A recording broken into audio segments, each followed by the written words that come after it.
Hi friends, ಎಲ್ಲರಿಗೂ ಸ್ವಾಗತ ಸುಸ್ವಾಗತ. ಇವತ್ತು ನಾನು ನಿಮ್ಮೆಲ್ಲರಿಗೂ ನೆಲಮಂಗಲ ತಾಲೂಕಿನಲ್ಲಿರುವ ಶಿವಗಂಗೆ ಬೆಟ್ಟಕ್ಕೆ ಕರ್ಕೊಂಡು ಹೋಗ್ತಾ ಇದ್ದೀನಿ. ಇದೊಂದು ಅದ್ಭುತವಾದ ಪುಣ್ಯಕ್ಷೇತ್ರ. ನಾವು ಇಲ್ಲಿ ಬೆಟ್ಟ ಹತ್ತುತ್ತಾ ಇದ್ದೀವಿ. ಈಗ ನೀವು ಬೆಂಗಳೂರಿಂದ ಇಲ್ಲಿಗೆ ಬರ್ತೀರಾ ಅಂದರೆ ಬೆಂಗಳೂರಿಂದ ತುಮಕೂರು ಬಸ್ ಹತ್ಕೊಂಡು ದಾವಾಸ್ಪೇಟೆಯಲ್ಲಿ ಇಳ್ಕೊಂಡು ಅಲ್ಲಿಂದ 30 ರೂಪಾಯಿ ಕೊಟ್ಕೊಂಡು ಆಟೋದಲ್ಲಿ ಬರ್ಬೋದು. ಬೇಕಾದ್ರೆ ಇಲ್ಲ ನೀವು ಓನ್ ವೆಹಿಕಲಲ್ಲಿ ಕೂಡ ಬರ್ಬೋದು. ನಾವೀಗ ಬೆಟ್ಟ ಹತ್ತುತ್ತಾ ಇದ್ದೀವಿ. ಇದು ದೇವಸ್ಥಾನದ ಎಂಟ್ರೆನ್ಸು. ಈ ಕಡೆ ಹೋದ್ರೆ ಪಾತಾಳ ಗಂಗೆ ಅಂತ ಇದೆ. ಅದ್ರ ವಿಶೇಷತೆ ಮತ್ತು ಅದನ್ನು ತೋರಿಸ್ತೀನಿ. ಆಮೇಲೆ ಇಲ್ಲಿ ಗಣೇಶನ ವಿಗ್ರಹ ಸ್ಟಾರ್ಟಿಂಗ್ ಸಿಗುತ್ತೆ.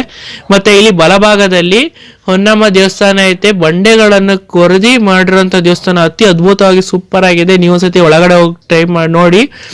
ಇಲ್ಲಿ ಎಲ್ಲ ಕಡೆ ಕ್ಯಾಮ್ರಾ ಬಿಡೋದ್ರಿಂದ ನಂಗೆ ಆದಷ್ಟು ತೋರಿಸಿದ್ದೀನಿ ನಿಮ್ಮೆಲ್ರಿಗೂ.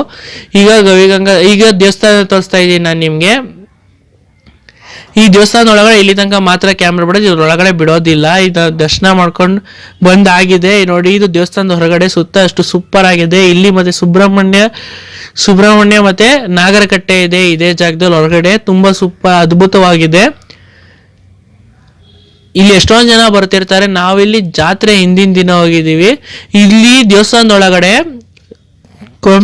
ಕೆಂಪೇಗೌಡರ ಖಜಾನೆ ಕೂಡ ಇದೆ. ಮತ್ತೆ ಕೆಂಪೇಗೌಡರು ಈ ದೇವಸ್ಥಾನವನ್ನು ಕಟ್ಟಿಸಿದ್ದು. ಕೆಂಪೇಗೌಡರ ಬೆಂಗಳೂರಿನಿಂದ ಇಲ್ಲಿಗೆ ಒಂದು ಸುರಂಗ ಮಾರ್ಗ ಕೂಡ ಇದೆ ಇಲ್ಲಿ. ಮತ್ತೆ ಕೆಂಪೇಗೌಡರ ಕೋಟೆಯ ಹಳೆ ವಾಲ್ಗಳು ಕೂಡ ಕಾಣಿಸುತ್ತೆ ನಮ್ಗೆ. ಇಲ್ಲಿ ಮೆಟ್ಲು ಬರೀ ದೇವಸ್ಥಾನ ತನಕ ಚೆನ್ನಾಗಿದೆ. ಅದ್ರ ಮುಂದೆ ನಾವು ಬಂಡೆಗಳ ಮೇಲೆ ಹತ್ಕೊಂಡು ಹೋಗ್ಬೇಕಾಗುತ್ತೆ ನೋಡಿ. ಈ ರೀತಿ ಇದೆ ಬಂಡೆಗಳ ಮೇಲೆ. ನಾವು ಈ ತರ ನಡ್ಕೊಂಡು ಹೋಗ್ತೀವಿ. ಅದು ಎಂಟ್ರೆನ್ಸು ಬೆಟ್ಟಕ್ಕೆ ಹತ್ತೋ ದಾರಿಗೆ. ಈಗ ನಾವೀಗ ಒಳಕಲ್ ತೀರ್ಥಕ್ಕೆ ಹೋಗ್ತಾ ಇದೀವಿ. ಅಲ್ಲಿ ಮೇಲ್ ತನಕ ಎಷ್ಟೊಂದು ಜನ ಹೋಗ್ತಾರೆ. ಆದ್ರೆ ಅಲ್ಲಿಗೆ ಹೋಗ್ಬೇಕಂದ್ರೆ ನೀವು ಬೆಳಗ್ಗೆ 6 ಗಂಟೆಗೆ ಬರಬೇಕು.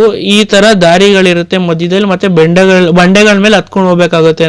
ನಾವೀಗ ಒಳಕಲ್ ತೀರ್ಥಕ್ಕೆ ಹೋಗ್ತಾ ಇದೀವಿ. ಇದು ಒಳಕಲ್ ತೀರ್ಥದ ದಾರಿ. ಇಲ್ಲಿ ಜಾಗಗಳಲ್ಲಿ ನಿಮ್ಗೆ ಅಂಗಡಿಗಳು ಸಿಗ್ತಾ ಹೋಗುತ್ತೆ.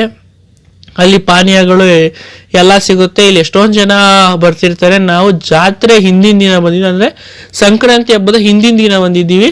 ಸಂಕ್ರಾಂತಿ ಹಬ್ಬದ ದಿನ ನೀವೇನಾದ್ರು ಬರ್ತೀರಾ ಅಂದ್ರೆ ಇಲ್ಲಿ ಫುಲ್ ತುಂಬಾ ಜನರು ತುಂಬಿರ್ತಾರೆ. ಜಾತ್ರೆ ನಡೀತಿರುತ್ತೆ ಅವತ್ತಿನ ದಿನ ಇಲ್ಲಿ. ಹಿಂಗೆ ನಾವು ಸಾಕ್ತಿದ್ರೆ ಇದೇ ದಾರಿಲಿ ಹೋಗ್ತಿದ್ರೆ ನಿಮ್ಗೆ ಒಳಕಲ್ ತೀರ್ಥ ಕೂಡ ಸಿಗುತ್ತೆ. ಈ ಜಾಗಕ್ಕೆ ಎಷ್ಟೊಂದು ಜನ ಬರೋದು. ಇಲ್ಲಿ ಒಂದು ಪದ್ಧತಿ ಇದೆ, ಏನಂದ್ರೆ ಇಲ್ಲಿ ಒಳಕಲ್ ತೀರ್ಥದಲ್ಲೇ ನೀರ್ ಸಿಗೋರು ಅದೃಷ್ಟವಂತರು ಅಂತ. ಅದನ್ನ ಚೆಕ್ ಮಾಡ್ಬೇಕು ಅಂತಾನೆ, ನಾನು ಅದೃಷ್ಟವಂತನ ಇಲ್ವಾ ಅಂತ ಚೆಕ್ ಮಾಡ್ಬೇಕು ಅಂತಾನೆ ಎಷ್ಟೊಂದು ಜನ ಈ ಬೆಟ್ಟ ಹತ್ತೋದಕ್ಕೆ ಬರ್ತಾರೆ. ಒಳಕಲ್ ತೀರ್ಥದಲ್ಲಿ ಚೆಕ್ ಮಾಡಕ್ ಬರ್ತಾರೆ. ಈ ಬೆಟ್ಟದಲ್ಲಿ ಎಷ್ಟೊಂದು ಮಹಾತ್ಮ ಇದೆ. ಮತ್ತೆ ಇಲ್ಲಿ ದಾರಿಗಳು ತುಂಬಾ ಕಷ್ಟ. ನಾವಿಲ್ಲಿ ಬರಿಕಾಲಲ್ಲಿ ಹತ್ತುತ್ತಾ ಇದ್ದೀವಿ. ಎಷ್ಟೊಂದು ಜನ ಇಲ್ಲಿ ಪುಣ್ಯಕ್ಷೇತ್ರ ಆಗಿರೋದ್ರಿಂದ ಬರಿಕಾಲಲ್ಲೇ ಹತ್ತುತ್ತಾರೆ ಈ ಬೆಟ್ಟನ. ಇಲ್ಲಿ ನಡ್ಕೊಂಡು ಹೋಗ್ಬೇಕಾದ್ರೆ ಸ್ವಲ್ಪ ನೋಡ್ಕೊಂಡು ನಡ್ಕೊಂಡು ಹೋಗ್ಬೇಕು. ತುಂಬಾ ಕಷ್ಟ ಏನಿಲ್ಲ, ಆದ್ರೆ ಎಚ್ಚರಿಕೆಯಿಂದ ಹತ್ತಬೇಕಾಗುತ್ತೆ ಈ ಬೆಟ್ಟನ. ಈ ರೀತಿ ಮಣ್ಣು ದಾರಿ ಕೂಡ ಇದೆ. ಮತ್ತೆ ಬಂಡೆಗಳ ಮೇಲೆ ಒಂದು ಸ್ವಲ್ಪ ಮೆಟ್ಲು ತರ ಕೆತ್ತಿದ್ದಾರೆ. ಅದರಿಂದ ಒಂದು ಸ್ವಲ್ಪ ಹತ್ತೋದಕ್ಕೆ ಸಹಾಯ ಆಗುತ್ತೆ. ಹಿಂಗೆ ಮುಂದೆ ಸಾಕ್ತಾ ಇದ್ರೆ ಒಳಕಲ್ ತೀರ್ಥ ನಮಗೆ ಸಿಗುತ್ತೆ. ನಾವೀಗ ಅರ್ಧ ದೂರ ಹತ್ತಿದ್ವಿ ಬೆಟ್ಟನ. ಈ ರೀತಿ ಬಂಡೆಗಳ ಮಧ್ಯದಲ್ಲಿ ಒಂದು ರೇಲಿಂಗ್ಸ್ ಹಾಕಿದ್ದಾರೆ. ಈ ರೀತಿ ಹತ್ಕೊಂಡು ಹೋಗ್ತಾ ಇರ್ತೀವಿ ನಾವು. ಇಲ್ಲಿ ಎಷ್ಟೊಂದು ಜನ ಬಂದಿದ್ದಾರೆ ಬೆಟ್ಟ ಹತ್ತೋದಕ್ಕೆ. ಮತ್ತೆ ಜಾಗಗಳಲ್ಲಿ ಅಂಗಡಿಗಳು ಸಿಗುತ್ತೆ. ಅಲ್ಲಿ ಪಾನೀಯಗಳೆಲ್ಲ ಇರುತ್ತೆ. ವಿಶ್ರಾಂತಿ ಕೂಡ ನೀವು ಬೇಕಾದ್ರೆ ಅಲ್ಲೇ ತಗೋಬಹುದು ನೋಡಿ. ಇದೇ ರೀತಿ ನಾವು ಹತ್ಕೊಂಡು ಹೋಗ್ತಾ ಇದ್ದೀವಿ ಬೆಟ್ಟನ. ಮೇಲ್ಗಡೆ ಒಂದು ಅದ್ಭುತವಾದ ವ್ಯೂ ಪಾಯಿಂಟ್ ಇದೆ. ಅಲ್ಲಿಂದ ಹಿಂದೆ ದುಷ್ಯಂತ ಮಹಾರಾಜನ ಹೆಂಡತಿ ಆದ ಶಕುಂತಲೆ ತನ್ನ ಮೇಲ್ಗಡೆಯಿಂದ ಬಿದ್ದು ದೇಹ ತ್ಯಾಗ ಮಾಡಿದ್ದು ಎಂದು ಕತೆ ಇದೆ ಇಲ್ಲಿ. ಆ ಪಾಯಿಂಟ್ಗೆ ಹೋಗ್ಬೇಕಂದ್ರೆ ಬೆಳಿಗ್ಗೆ ಜಾವ 6 ಗಂಟೆಗೆ ಬಂದ್ಬಿಟ್ಟು ಬೆಟ್ಟ ಹತ್ಬೇಕಾಗುತ್ತೆ. ಸುಮಾರು ಒಂದು 3 ಅವರ್ ಟ್ರೆಕ್ಕಿಂಗ್ ಆಗುತ್ತೆ ಅಲ್ಲಿ ತನಕ ಹೋಗ್ಬೇಕಂದ್ರೆ.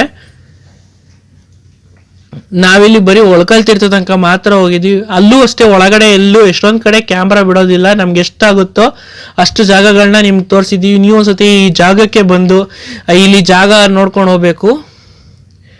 ಇಲ್ಲಿ ಒಳಕಲ್ ತೀರ್ಥಕ್ಕೆ ಹೋಯ್ತಾ ಇದೀವಿ ನಾವೀಗ. ಎಷ್ಟೊಂದು ಜನ ಬಂದಿದ್ದಾರೆ ಇಲ್ಲಿ. ಹುಷಾರಾಗಿ ನೋಡ್ಕೊಂಡು ಹತ್ಬೇಕು. ಏನಾದ್ರು ಕಾಲ್ ಜಾರ್ತು ಅಂದ್ರೆ ಶಿವನ್ ನೋಡಕ್ ಬಂದವ್ರು ಶಿವನ್ ಪಾದ ಸೇರ್ಕೊಂಡ್ಬಿಡ್ತಾರೆ ಡೈರೆಕ್ಟ್.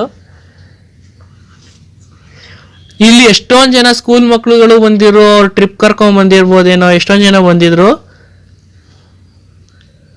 ಈಗ ನಾವು ಒಳಕಲ್ ತೀರ್ಥಕ್ಕೆ ಬಂದಿದ್ದೀವಿ, ಲೈನಲ್ಲಿ ನಿಂತಿದ್ದೀನಿ. ಇಲ್ಲಿ ಎಷ್ಟೊಂದು ಜನ ಬರೋದೇ, ಇಲ್ಲಿ ಮೇಲ್ಗಡೆ ಹೋದ್ರೆ, ಇನ್ನ ಮುಂದೆ ಹೋದ್ರೆ ಆ ವ್ಯೂ ಪಾಯಿಂಟ್ ತನಕ ಹೋಗ್ಬೋದು.